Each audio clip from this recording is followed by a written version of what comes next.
Почитувани, вчера граѓаните му кажаа не на Бранко Црвенковски. Слабиот одзив на овој митинг не може да го скрие нити медиумската помпа која ја правеа медиумите на Велија Рамковски. Пред неколку дена фалсификуваа анкета на нивната партиска телевизија. СДСМ збира насилници со дебели криминални досиеја. СДСМ го прекрши законот и почна еден ден порано со својата изборна кампања.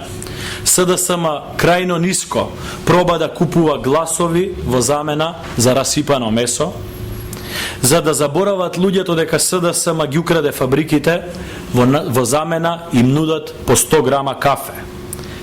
Вчера се докажа дека СДСМ нема ниту идеја, ниту визија, ниту капацитет.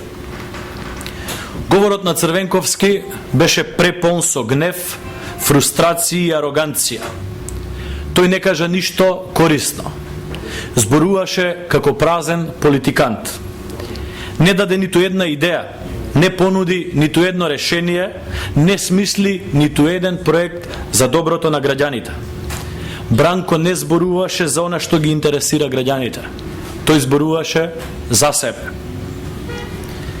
Сите помпезни лаги дека вчера се собрал народ паѓаат во вода.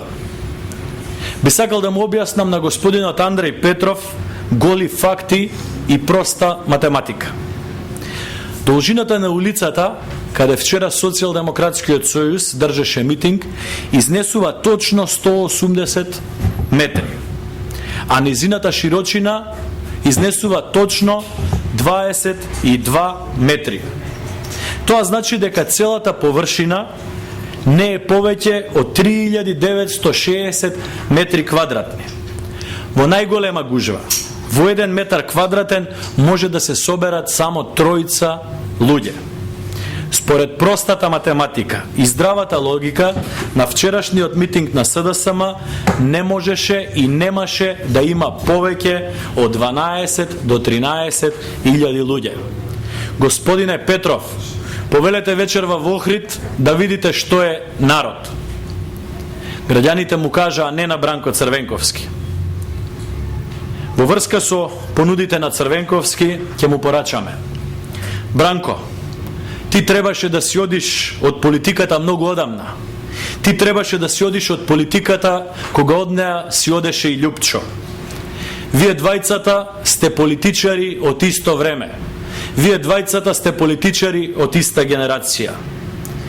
Бранко, ти немаш морално право да повикуваш на дуел. Впрочем, ти избега од најголемиот дуел. Ти избега од дуелот на 5 јуни. Ти избега и се уплаши од граѓаните. Ние нема да дозволиме да се однесуваш како човек затрупан во кал, кој се обидува да ги вовлече во калта сите останати. Почитувани, од вчера е сосема јасно. Граѓаните одлучија. Граѓаните кажаа не за транзицијата, кажаа не за лажните ветувања, кажаа не на криминалот, кажаа не за корупцијата. Граѓаните кажаа не за Бранко Црвенковски. Ви благодарам.